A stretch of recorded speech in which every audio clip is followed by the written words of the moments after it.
балам үчүн үй салып атам, балам үчүн жер алып атам, балам үчүн бак тигип атам. А өзүң үчүн эмне кылып атасың?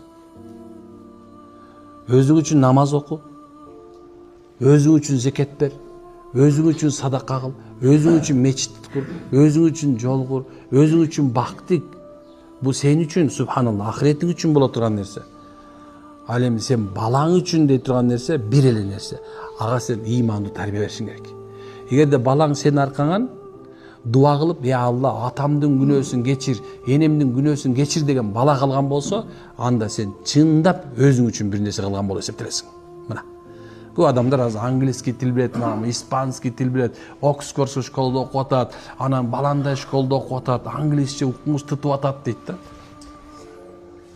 Бирок субханалла, ассаламу алейкум деп салам берген билбейт. Эми ассаламу алейкум деп салам бербеген балаң кантип сени кабырга кирген сен аркан кантип салам берет? Кантип сен аркан Куран окуйт?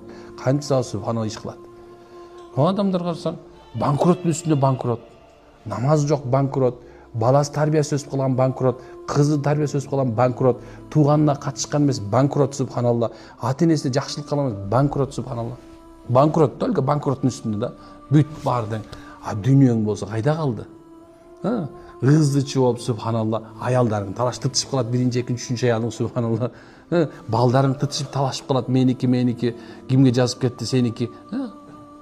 Ушундай. Эми жумтуп аткан ошо айтып атат.